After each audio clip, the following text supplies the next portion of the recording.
Ce programme est financé par les amis et partenaires du ministère de Joyce Meyer. Et je veux vous dire que vous pouvez vivre dans le naturel et vous ferez pitoyablement peu dans votre vie. Mais vous pouvez vivre dans la foi et vous pouvez faire des choses impossibles et Dieu prouvera qu'il est puissant dans votre vie.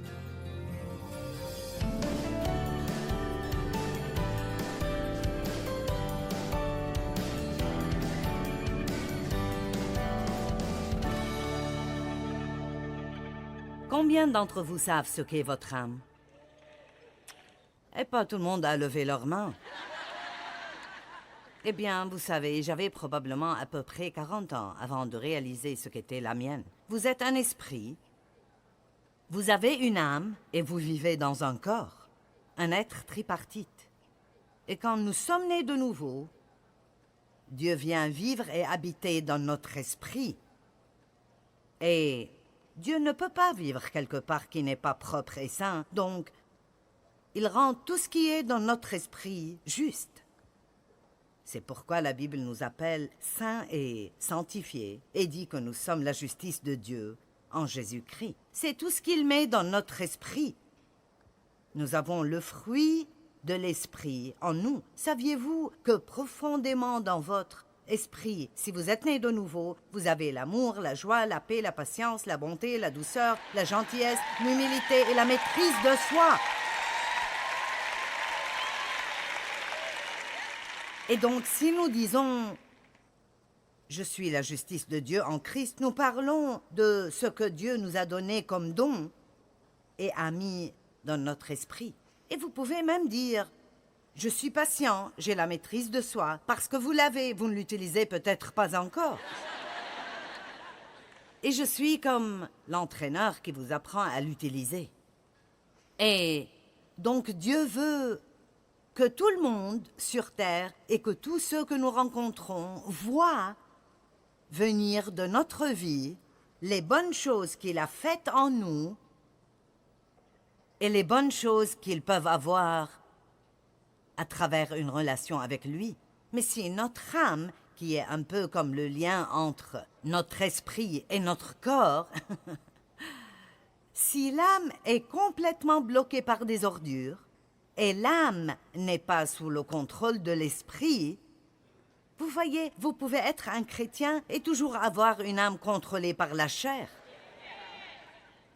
Mais nous pouvons apprendre, et c'est ce à quoi se rapporte notre périple. Nous sommes tous dans un processus d'apprentissage pour changer et grandir et devenir plus matures. Donc nous apprenons comment laisser l'âme être contrôlée par notre esprit.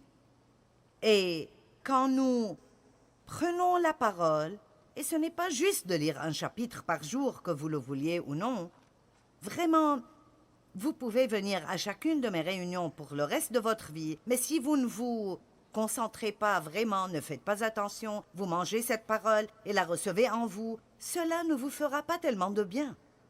Parce que nous avons des informations, et nous n'avons pas besoin de plus d'informations, nous avons besoin de révélations. Les choses doivent devenir vraies pour nous. Amen. Mais quand vous recevez vraiment la parole, et j'aime comment la Bible amplifiée dit cela dans les psaumes et dans les proverbes, elle dit que nous devons entendre la parole, aimer la parole, recevoir la parole et faire la parole. Alors, quand nous faisons le tout et nous recevons ceci dans notre esprit, écoutez-moi, il se fortifie et se fortifie et se fortifie et se fortifie. Et quand nous arrêtons de nourrir notre chair sans la laisser avoir ce qu'elle veut tout le temps, salut? Quand nous arrêtons de nourrir notre chair, de la suivre tout le temps, alors elle deviendra plus faible et plus faible et plus faible. Et avant longtemps, notre âme, qui est notre pensée, notre volonté et notre émotion, est contrôlée par l'esprit et nous apprenons comment penser comme il faut. Nous apprenons que même quand nous ressentons quelque chose, nous ne devons pas toujours faire ce que nous ressentons parce que nous sommes devenus quelqu'un d'autre. Et maintenant, nous pouvons utiliser notre libre arbitre pour faire la volonté de Dieu et c'est ce qu'il veut que nous fassions. Allez, donnez gloire à Dieu.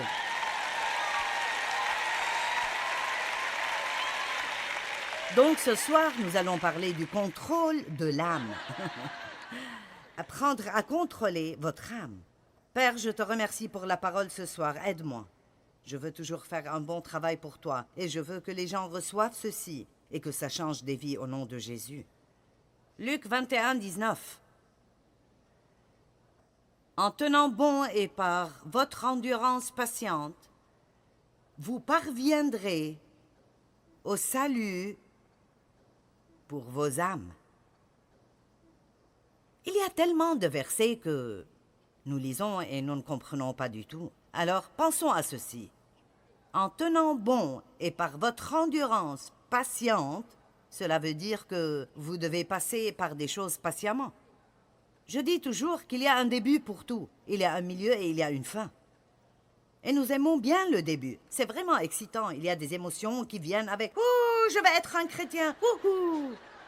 Oui, Seigneur, donne-moi la patience! » Vous ne savez pas ce que vous demandez. Puis, quand vous marchez avec le Seigneur pendant 30 ans, vous y pensez avant de prier pour la patience, parce que vous savez que vous avez besoin de prier pour la patience et vous avez besoin que Dieu vous aide, mais vous savez ce que vous obtiendrez. C'est comme dire « enseigne-moi l'humilité ». Donc, seuls les croyants vraiment courageux prient pour ces choses sérieusement. Donc, c'est facile de prier pour des choses comme ça. Et c'est beau quand vous arrivez ici au point où vous êtes patient, où vous êtes humble, où vous êtes gentil. Mais vous voyez, la chose triste est que beaucoup de gens ne dépassent jamais le milieu. Donc, c'est l'endurance patiente. Si vous vous accrochez assez longtemps, je vous dirais qu'il y a une récompense pour les patients. Il y a une rémunération, et je ne veux pas paraître bizarre, mais je crois que nous devons savoir qu'il y aura une récompense. C'est difficile de faire des choses difficiles si vous ne savez pas qu'il y aura une sorte de récompense à la fin. Qui voudrait aller au travail tous les jours sans rémunération? Et alors, Dieu donne vraiment une rémunération. Elle n'est peut-être pas en dollars, mais il nous donne la joie, il nous donne la paix, il nous donne la justice, il s'occupe de nous, nous portons du bon fruit. Il y a toutes sortes de bonnes récompenses pour l'obéissance à Dieu, et il y en a une de géniale dont la Bible parle concernant la patience. Mais je ne vous la donnerai pas encore, mais si vous supportez tout ce que je vais dire ce soir, et vous rentrez chez vous et vous commencez à dire « D'accord Dieu, je veux cela », il y aura une bonne rémunération à la fin. Dans la patience, vous posséderez vos âmes, dit une des traductions. Eh bien, laissez-moi juste dire, nous apprendrons soit à posséder nos âmes, ou nos âmes nous posséderont. Maintenant, j'ai vécu beaucoup d'années en tant que chrétienne sans entendre d'enseignement comme celui-ci. Tout ce que j'ai entendu était des choses doctrinales, et nous avons tous besoin de bonnes doctrines solides. Mais nous devons savoir à propos des choses de l'âme. Nous devons comprendre certaines de nos émotions. Je vais vous enseigner sur ceci demain soir. Comprendre vos émotions. Ne serait-ce pas amusant? Parce que nous en avons tous. Alors, et nous disons tous, « Je ne comprends pas pourquoi je ressens ceci. » Si vous êtes une femme et vous dites à un homme ce que vous ressentez, il dira, « Eh bien, pourquoi ressentirais-tu cela? » Dieu merci, le Seigneur comprend. Amen. Alors, soit nous allons apprendre à posséder notre âme, ce qui veut dire la gérer, d'après l'esprit, ou elle nous possédera, ce qui veut dire que ma pensée non renouvelée gérera ma vie, mes émotions géreront ma vie, et je ne pourrai pas être heureuse si je ne reçois pas chaque chose que je veux. C'est ma pensée, ma volonté et mes émotions qui règnent sur moi. Et certains d'entre vous sont toujours dans cette condition, et je peux vous le dire, vous n'êtes pas très heureux. Vous ne l'êtes pas.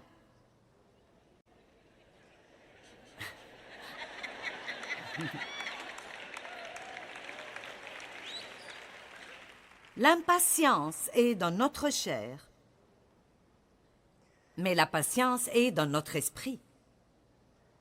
Luc 8, 15, je veux vous lire 5 versets. Je veux que vous les regardiez. Il parle de la patience. Luc 8, 15, mais quant à cette semence, dans la bonne terre, ce sont les gens qui entendent la parole, qui la gardent avec un cœur juste, noble, vertueux et méritant et produisent régulièrement des fruits avec patience. Alors, qu'est-ce que c'est que de produire régulièrement? Cela signifie continuer, continuer, continuer, continuer, continuer, continuer, petit à petit, jour après jour, continuer, continuer, n'abandonnez jamais, continuer. Quand vous riez, je me tais, d'accord? Maintenant, voyons Hébreux chapitre 11. Eh bien, nous n'allons pas le voir en entier. Ils n'ont pas besoin de le montrer en entier, mais je vais vous le lire. C'est ce que nous appelons le Panthéon. Le Panthéon de la foi. Vous avez déjà entendu cette terminologie, le Panthéon de la foi? Le chapitre 11 des Hébreux traite des grandes choses que les gens ont faites par la foi. Et la foi est le penchant de toute la personnalité humaine sur Dieu, dans la confiance absolue en son pouvoir, sa sagesse et sa bonté. Et la foi est aussi l'assurance, la confirmation, le titre de propriété des choses que nous espérons être la preuve des choses que nous ne voyons pas et la conviction qu'elles sont réelles. Donc, j'ai la foi jusqu'à ce que j'ai une manifestation. En d'autres termes, je peux la voir dans mon cœur si fortement que personne ne peut me l'enlever, longtemps avant que je ne le voie de mes yeux naturels. C'est ce que je ressens concernant passer l'éternité avec Dieu. Je n'y suis pas encore, mais Dieu plante l'éternité dans nos cœurs, d'après la Bible.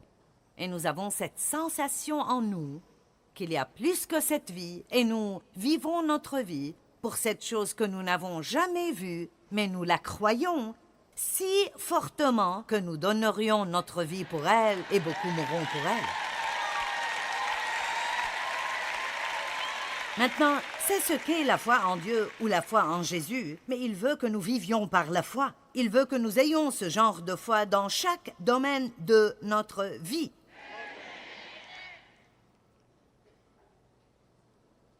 Je ne le savais pas pendant de nombreuses années. J'avais la foi, je croyais en Jésus, mais le reste de ce que je croyais était juste stupide.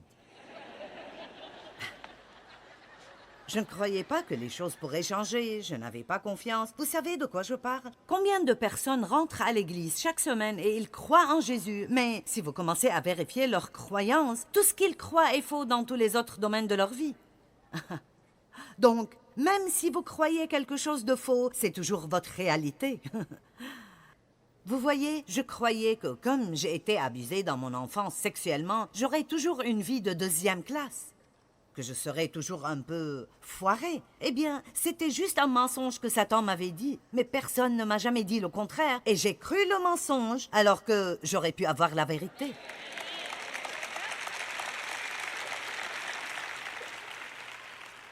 Donc c'est là la foi. Par la foi, vous pouvez faire des choses vraiment incroyables. Quand je regarde ma vie, je ne sais pas comment je suis arrivée de là où j'ai commencé à là où je suis ce soir. Je veux dire, je pourrais regarder en arrière et dire que je me souviens des choses que j'ai faites, mais c'est strictement une chose par la foi. C'est juste par la foi. Et je voudrais que les gens d'aujourd'hui en savent plus sur la foi. On dirait qu'aujourd'hui, tout le monde veut des assurances. Vous savez, parfois, nous embauchons de nouvelles personnes. L'une des choses qu'ils vont demander est « Maintenant, Joyce devient un peu vieille. Alors quel genre de sécurité d'emploi vais-je avoir? »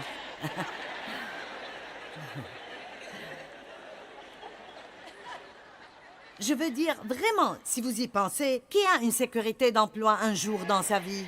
Vous savez, notre sécurité doit être en Dieu.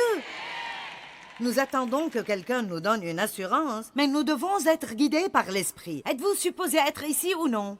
Mais vous voyez, les gens vous regardent comme si vous étiez fou si vous dites que vous voulez vivre comme ça. Et je veux vous dire que vous pouvez vivre dans le naturel et vous ferez pitoyablement peu dans votre vie. Mais vous pouvez vivre dans la foi et vous pouvez faire des choses impossibles et Dieu prouvera qu'il est puissant dans votre vie.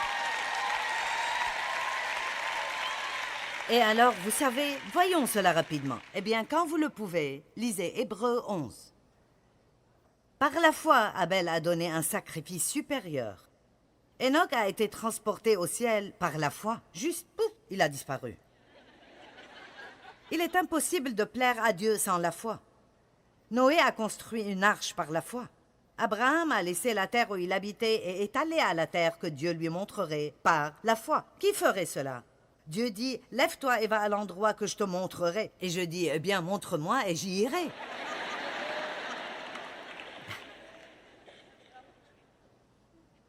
Sarah a eu un enfant quand elle avait presque 100 ans d'âge. Est-ce que vous comprenez, les dames? Elle avait dépassé la ménopause et n'avait plus les bouffées de chaleur. Elle avait passé ce temps. Son temps était passé et elle a eu un enfant.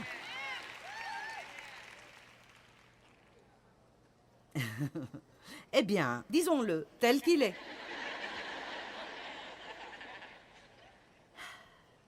Abraham a offert son fils par la foi comme sacrifice en croyant que Dieu pourvoirait.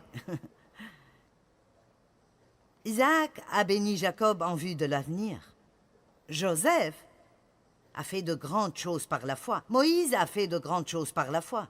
Et ça continue encore et encore. Ils ont dit qu'il y en a tellement que le livre ne serait pas assez grand pour tout écrire. Puis, dans le chapitre 12, verset 1, c'est là où je voulais en venir. Il dit, c'est pourquoi, à cause du chapitre 11, parce que nous sommes encouragés par leurs témoignages, c'est pourquoi nous aussi qui sommes entourés d'une si grande nuée de témoins qui ont témoigné de la vérité, débarrassons-nous de tout fardeau, de tout poids superflu et du péché qui nous cerne si facilement de tous côtés et courons avec endurance l'épreuve qui nous est proposée.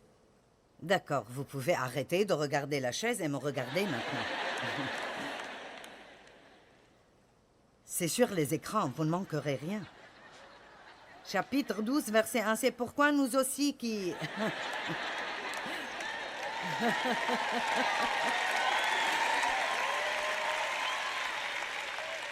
C'est pourquoi nous aussi qui sommes entourés d'une si grande nuée de témoins. Vous savez, il y a un peu de propos violents dans la Bible. Débarrassons-nous et jetons de côté tout ce qui nous empêche d'avoir la vie dans la foi que Dieu veut que nous ayons. Débarrassons-nous du péché qui nous retient. Vous savez, ce n'est vraiment pas « Seigneur, je voudrais que tu éloignes ceci. »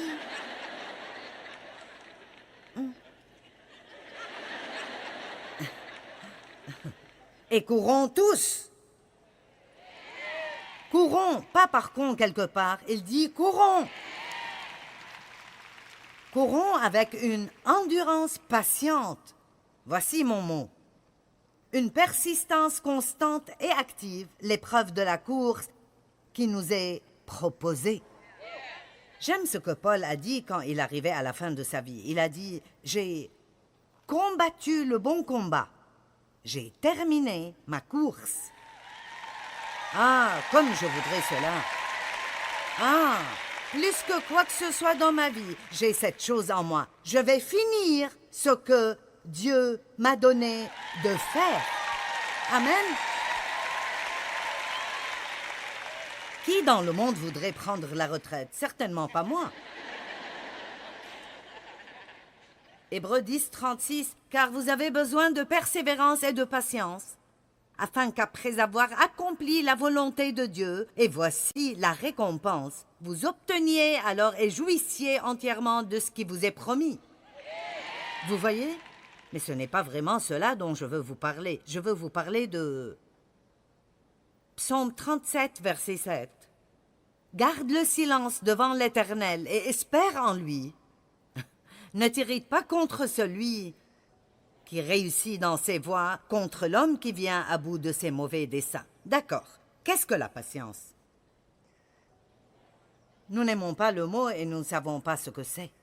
Eh bien, ça veut dire d'attendre, mais ça veut dire beaucoup plus que d'attendre. Laissez-moi vous dire quelque chose, vous attendrez. Nous passons plus de temps dans notre vie à attendre quelque chose que nous en passons à recevoir et à être excités à ce sujet parce que ça se termine assez rapidement et puis vous commencez à attendre de nouveau. Ça m'a pris 40 ans pour comprendre cela et j'ai pensé que je devrais améliorer ma façon d'attendre. Parce que je n'attendais pas bien. Alors si vous n'attendez pas bien, alors vous allez avoir une vie assez misérable. Vous êtes d'accord? Vous attendez toujours quelque chose. Je veux dire, ça fait partie de la vie. Et alors il dit, attendez patiemment. Donc la patience est plus que l'attente, c'est l'attitude avec laquelle nous attendons. Maintenant, comprenez ceci, c'est l'attente avec espérance. Attendre avec « Waouh, quelque chose de bien arrivera ». Peut-être qu'aujourd'hui, ma percée arrivera. Aujourd'hui, mon fils prendra peut-être la décision d'arrêter la drogue. Aujourd'hui, vous savez, j'ai appris quelque chose récemment. J'ai lu ceci et ça a juste explosé en moi. Il a dit que nous prions pour les gens. Ce que Dieu fait est... Dieu est si intelligent. Ce que Dieu fait est de mettre une pensée dans leur tête. Alors, je peux dire... je prie pour tel et tel pour qu'il étudie la parole. Eh bien, ils auront peut-être cette pensée. Je devrais peut-être commencer à étudier la parole. Eh bien, maintenant, ils ont toujours un choix. Vos prières ne font pas que quelqu'un fasse quelque chose, mais Dieu met des pensées dans leur tête concernant ce dont vous avez prié, puis, ironiquement, ils pensent que c'était leur idée.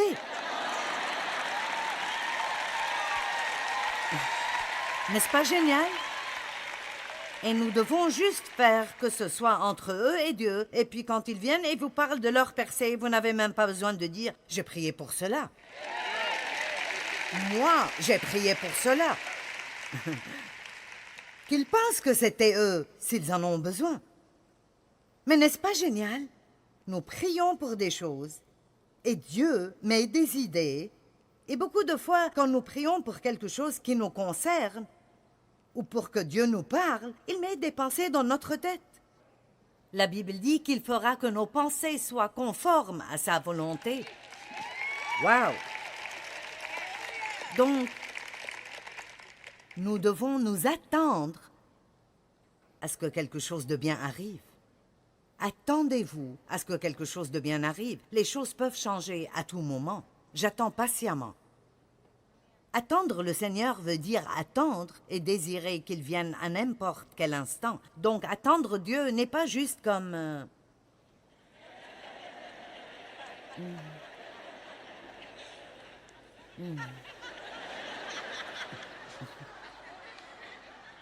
Il y a une attente interne.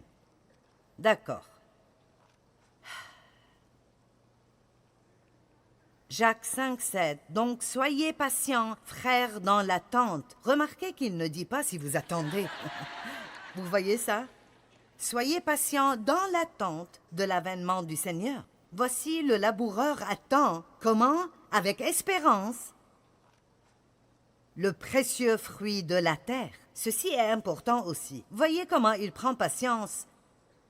Il fait preuve de patience à son égard jusqu'à ce qu'il ait reçu les pluies de la première et de l'arrière-saison. Donc, nous avons tous une attente que nous devons faire. Je vais continuer à prier et à confesser la parole et à étudier la parole et continuer à rencontrer d'autres personnes qui peuvent me tenir encouragée et à donner pour le travail du royaume et à être une bénédiction partout où je vais et à faire confiance à Dieu et à chasser le diable.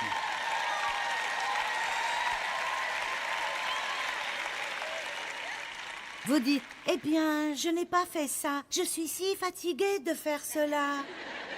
Eh bien, puis-je vous poser une question? Est-ce que vous avez quelque chose de mieux à faire? Je veux dire, avez-vous soit une petite idée brillante qui serait meilleure que de juste continuer à vous plaindre devant Dieu? Votre seul autre choix est de retourner d'où vous venez. Qui dans le monde voudrait faire cela? Si vous êtes arrivé aussi loin, ne retournez pas là où vous avez commencé. Allez, Dieu est bon. Amen. Que tout le monde dise, je persévérerai. Eh bien, vous pouvez vivre par la foi et faire des choses avec l'aide de Dieu que vous n'avez jamais pensé que vous pourriez faire. Dieu vous prouvera qu'il est puissant dans vos vies.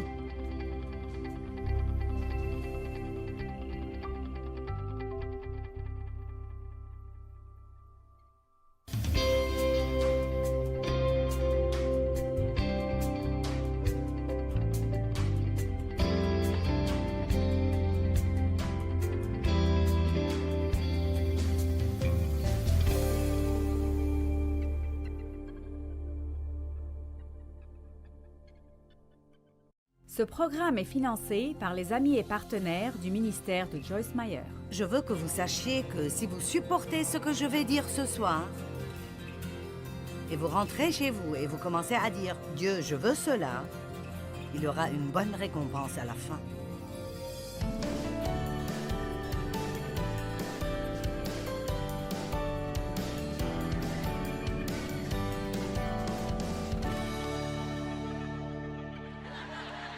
Je suis une personne très concentrée et très déterminée.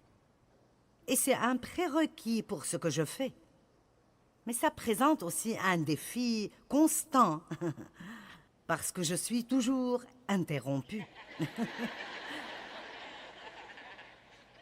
Et je veux juste réfléchir. Quand j'ai un plan ou un but, et quelqu'un ou quelque chose n'interrompt ou paraît me dévier de mon chemin, je dois vraiment essayer, avec beaucoup de prières, d'être patiente et... Je vais vous dire une histoire drôle. J'étais en chemin vers une réunion d'église et je ne peux pas supporter d'être en retard pour mes propres choses. Je veux dire, quand ça commence, je veux être tout à fait là, à faire attention à ce qui arrive parce que je suis Miss Responsable. C'est mon programme, je veux m'assurer que tout va bien. Nous avons beaucoup de bonnes personnes, mais je veux être ici. Et quand je suis coincée dans un embouteillage, c'est juste comme... oh. Maintenant, vous savez, j'ai de la maîtrise de soi, mais c'est un défi. Vous savez de quoi je parle? Il y a certaines situations qui sont juste plus difficiles pour vous que d'autres. Ce sont celles-ci que nous voulons attaquer avec Dieu. Et parce que vous faites un pas à la fois, d'accord? Je suis vraiment patiente avec Dieu maintenant, parce que j'ai compris que je ne vais pas le faire se hâter. Je suis d'accord avec ça. S'il me donne ce que je veux dans une semaine, c'est bon. Et s'il me le donne dans 25 ans, ça devrait être bon, parce que vous n'allez pas faire que Dieu se hâte, donc j'ai compris ce principe. Mais j'essaye toujours quand même de contrôler d'autres choses, parfois. Donc, nous allons à cette réunion. Nous devons dépasser cette voie ferrée. Eh bien, ce truc du train... La barre qu'il y a, elle est baissée et les lampes clignotent. Et il n'y a pas de train, pas de train, pas de train, pas de train. Maintenant, les gens commencent à faire demi-tour, à aller dans la direction opposée. Donc, évidemment, quelque chose n'allait pas et la barre était baissée et il n'y avait pas de train. Alors, nous avons finalement fait demi-tour et nous avons dû faire ce détour et passer par toutes ces ruelles que nous ne connaissions pas et j'allais être en retard. Je ne voulais pas être en retard. Et alors... Dave est très généreux quand il conduit et il laisse d'habitude beaucoup de gens passer.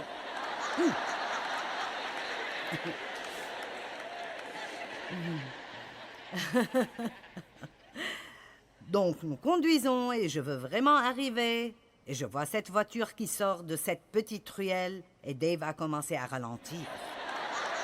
Tout de suite j'ai dit, Dave, ce n'est pas le moment d'être gentil.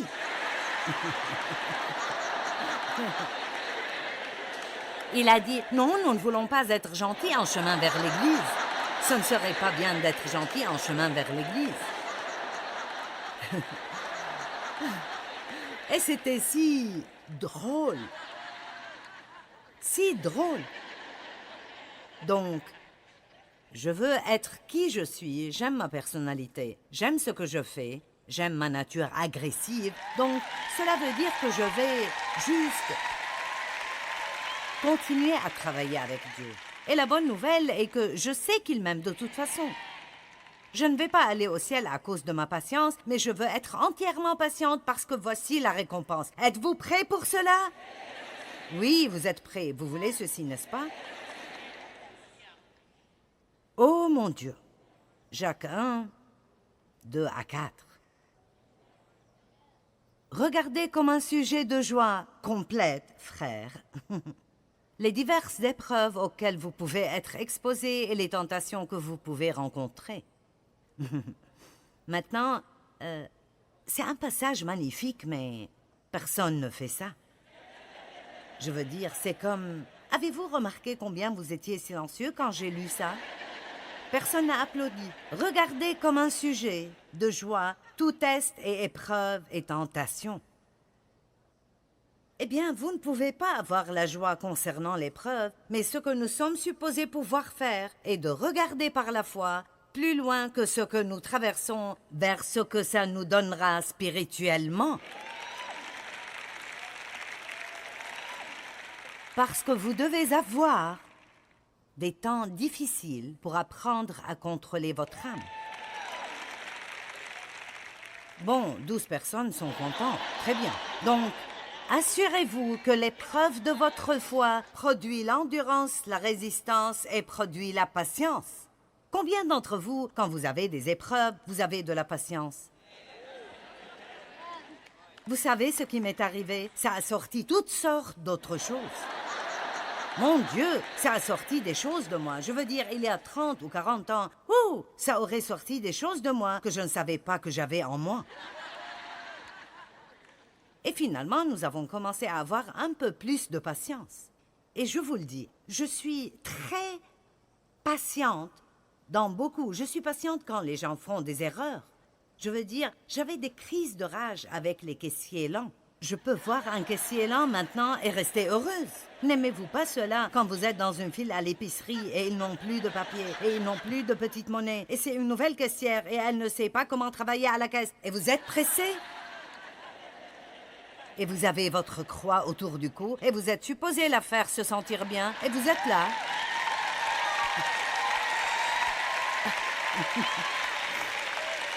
C'est notre témoignage. OK. Donc, j'ai eu les caissiers lents. Dieu m'a donné les caissiers lents.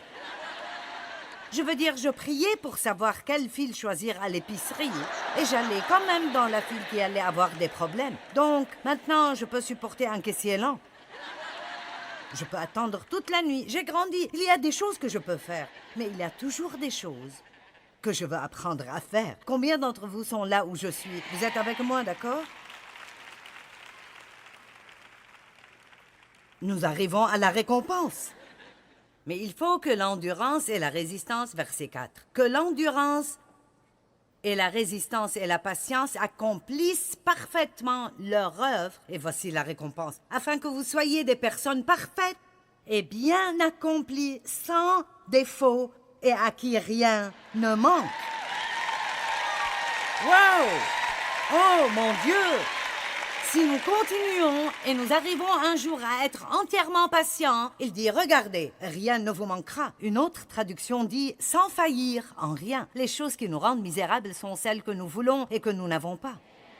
Donc il dit, vous serez si patients que, vous savez, ce n'est même pas que vous ne demanderez rien à Dieu, mais vous pouvez demander des choses de Dieu et vous êtes si plein de confiance qu'il vous les donnera au bon moment pour que vous puissiez en jouir là où vous êtes, en chemin vers là où vous allez. D'accord. Maintenant, quelqu'un qui a ma personnalité... quelqu'un qui a ma personnalité est impatient quand quelqu'un ou quelque chose arrête leur progrès. Mais quelqu'un qui a ma personnalité a aussi, d'habitude, une bonne quantité de maîtrise de soi. Donc, c'est comme si, pour chaque déficit, vous recevez un plus... Et avec chaque plus, vous recevez aussi un peu de déficit. La Bible dit que nous avons tous des points forts et nous avons tous des faiblesses. Maintenant, je me sens peut-être impatiente, mais voici la chose que j'ai apprise, et si vous ne comprenez pas ceci, vous allez manquer le tout. Se sentir impatient n'est pas un péché. C'est d'être impatient. Allez. En fait, Dieu est fier de nous quand nous nous sentons impatients et nous utilisons la maîtrise de soi parce que nous l'aimons. En d'autres termes, parce que nous l'aimons, parce que nous l'aimons, parce que nous l'aimons. Nous voulons le représenter comme il faut, alors nous n'avons plus le luxe de faire ce que nous sentons que nous voulons faire tout le temps. Et vous voyez, nous devons apprendre que le fait que je ressens quelque chose ne veut pas dire que je dois le faire.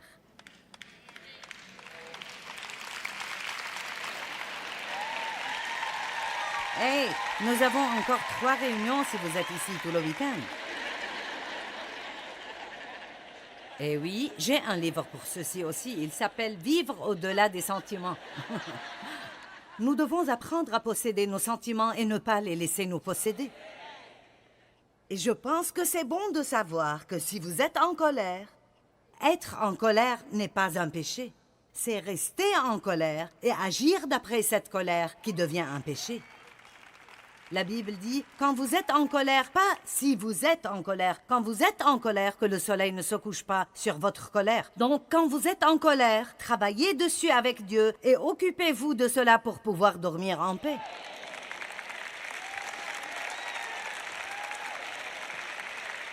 Ouh! Alléluia! Les gens sont gênés quand ils entendent les mots discipline et maîtrise de soi. On va parler à propos de la discipline. La discipline n'est pas votre ennemi. La discipline est votre ami, parce que la discipline nous est donnée par Dieu pour nous aider à être qui nous voulons être, faire ce que nous disons que nous voulons faire et avoir ce que nous disons vouloir, mais que nous n'aurons jamais sauf si nous opérons dans la maîtrise de soi. Il y a une liste du fruit de l'esprit dans Galates 5, mais le fruit de l'esprit est l'amour, la joie, la paix, la patience, la bienveillance, la bonté, la fidélité, la douceur, l'humilité et la maîtrise de soi. Je pense que la maîtrise de soi est à la fin parce qu'elle garde toutes les autres en place. Comment puis-je marcher dans l'amour si je n'ai pas de maîtrise de soi? Il y a des jours où je ne sens vraiment pas que je veux aimer. Je vais rencontrer des gens qui ne sont pas vraiment faciles à aimer. Et comment être toujours bienveillante? Et comment être toujours humble? La maîtrise de soi, la maîtrise de soi, la maîtrise de soi. Ne dites jamais « je n'ai pas de maîtrise de soi ». Si je mange un biscuit, je finirai par manger tout le paquet. Eh bien, vraiment, si vous y pensez maintenant, c'est juste un peu stupide. Je veux dire, vous êtes né de nouveau, plein du Saint-Esprit, vous avez l'autorité sur le diable et vous ne pouvez pas prendre autorité sur un biscuit? Eh bien, si je mange une pomme chips, je dois manger le sac entier.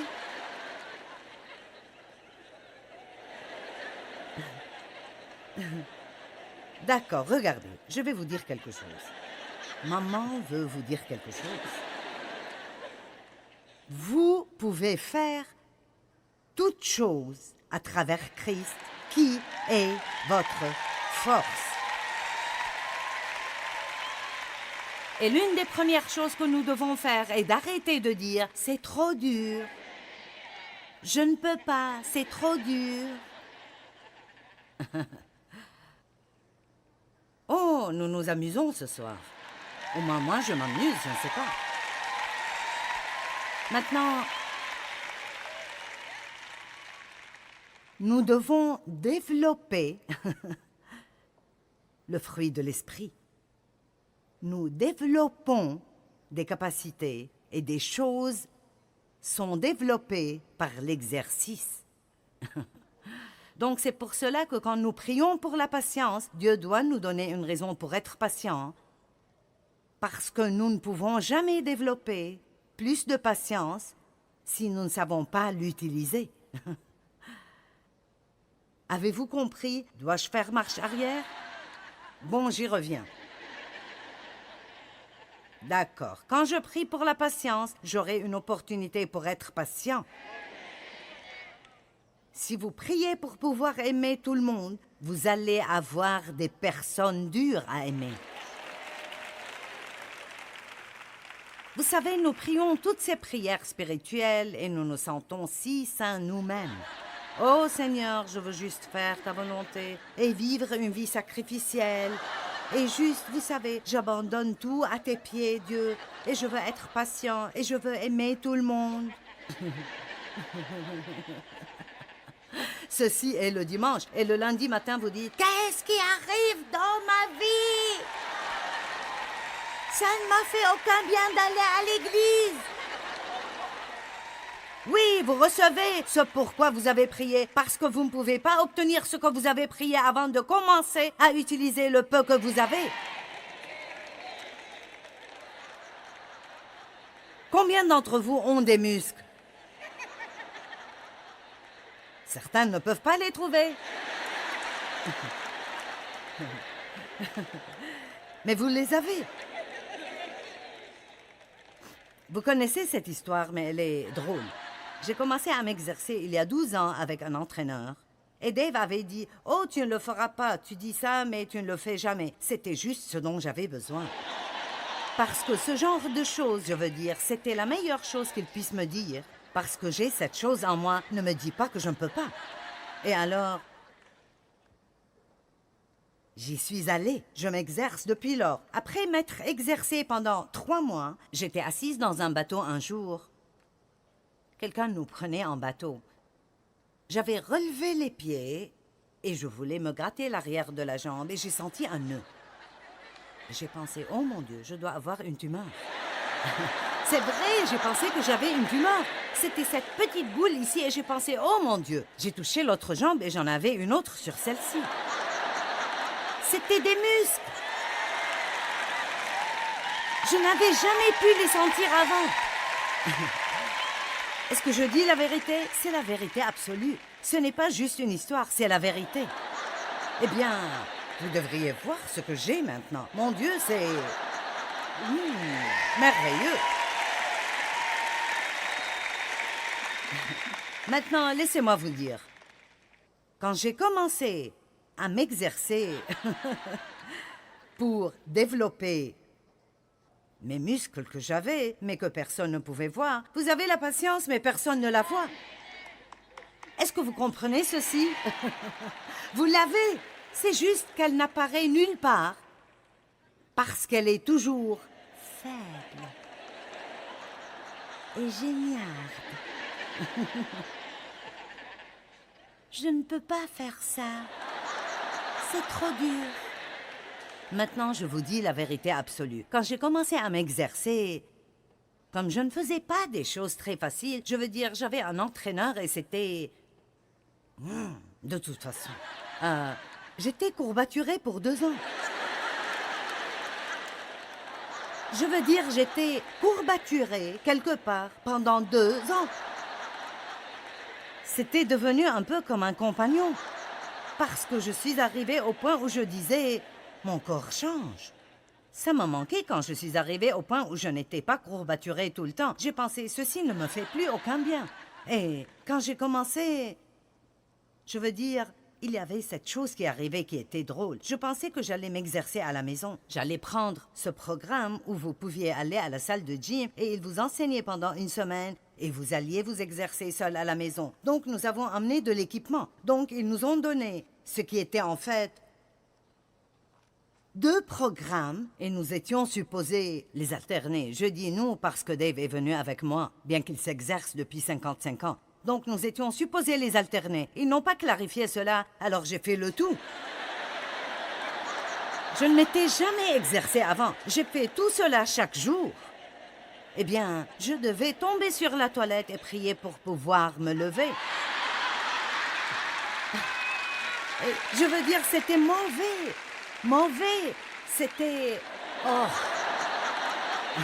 horrible. Et ça me prenait chaque fois 1h30. Et je suis revenue chez l'entraîneur et j'ai dit, est-ce que je serai plus rapide que je le suis? Et il a dit, ça ne devrait te prendre que 45 minutes. J'ai dit, ça me prend 1h30. Il a dit, qu'est-ce que tu fais? J'ai dit toutes ces choses. Il a dit, tu fais tout ceci. Alors je suis devenue la risée de la gym, vous savez. Bon, assez sur ce point. 2 Pierre, chapitre 1. Je m'amuse tellement ici, je ne sais pas, ceci est juste... C'est juste vraiment bien.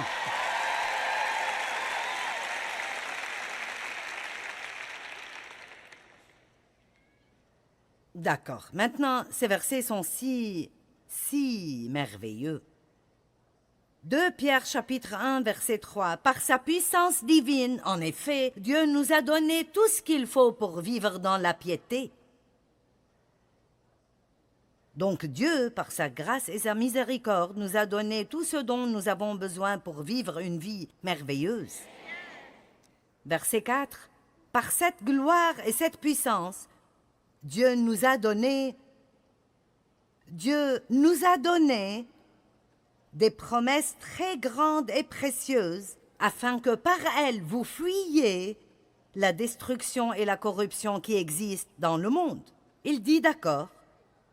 Par ma grâce, je vous donne ces promesses pour que vous ayez une bonne vie. Si vous utilisez ces promesses dans vos vies, à travers elles, vous fuirez de toutes les ordures, le non-sens, la folie qui arrive dans le monde. Pour cette raison même, écoutez, ajoutez votre diligence aux promesses divines. Faites tous vos efforts pour quoi? Pourquoi? Allez, vous devez regarder ces versets. Pourquoi? Exercer, pourquoi?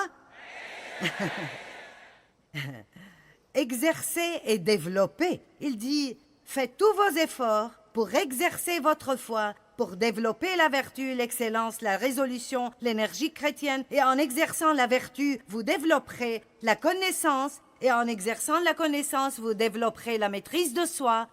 Et en exerçant la maîtrise de soi, vous développerez la résistance, qui est la patience et l'endurance. Et en exerçant la résistance, vous développerez la piété. Et en exerçant la piété, vous développerez l'affection fraternelle. Et en exerçant l'affection fraternelle, vous arriverez finalement au point où vous marchez dans l'amour chrétien. Combien est-ce merveilleux! Revenons donc jusqu'au commencement. Vous êtes un esprit. Toute bonne chose dont vous avez besoin est là, mais elle vient en forme de graine. La Bible dit dans 1 Jean que la graine divine de Dieu a été plantée en nous. Wow! Donc, en fait, la Bible amplifiée dit que le sperme divin de Dieu a été planté en nous. Donc, et non, je ne suis pas hors contexte quand je dis cela, parce que quand nous sommes nés de nouveau, nous devenons enceints de la piété. D'accord? Mais tout comme une femme enceinte ne le montre pas au début, elle dit à tout le monde qu'elle est enceinte. Eh bien, ça ne se voit pas. Vous pouvez dire à tout le monde « J'ai été sauvée la semaine dernière. » Eh bien, tu n'agis pas différemment. Allez, allez. Je dis des paraboles ici, comme Jésus l'a fait, d'accord? Parfois, j'emmène 8 femmes enceintes sur l'estrade et je les fais se mettre debout, tourner de côté, quand elles sont toutes à différents stages de leur grossesse. Et vous voyez, c'est comme ça que nous sommes. Au début, personne ne peut rien voir, et puis vous devenez plus grand et plus grand. Et puis assez tôt, vous dites, si je n'ai pas ce bébé bientôt, je vais juste... Et c'est là que sont beaucoup d'entre vous. Vous êtes prêts à donner naissance à quelque chose de merveilleux. Allez, vous me suivez?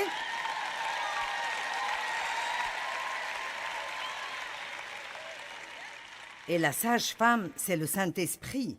Et vous savez ce que la sage-femme dit? Pousse! Respire! Pousse!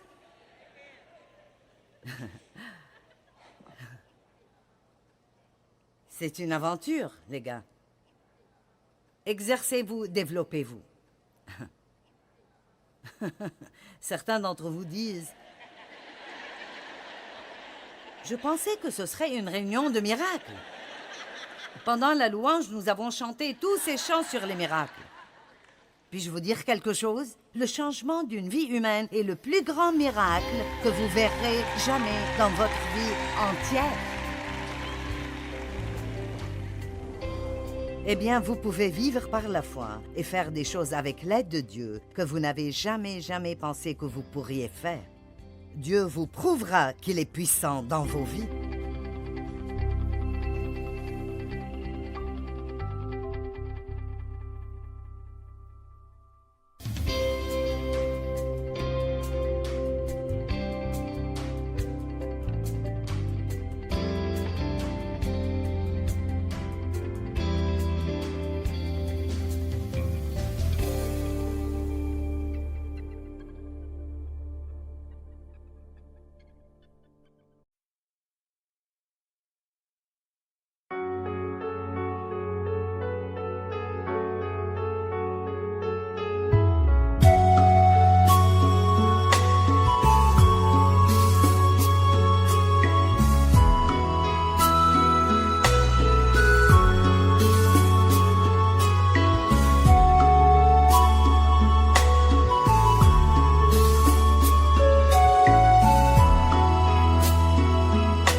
khắp phương trời vẫn nhớ tới quê hương. Người về đây thăm làng Trù quê mẹ và làng Sen quê cha, xúc động bồi hồi người rơi giọt lệ, thương mái nhà tranh.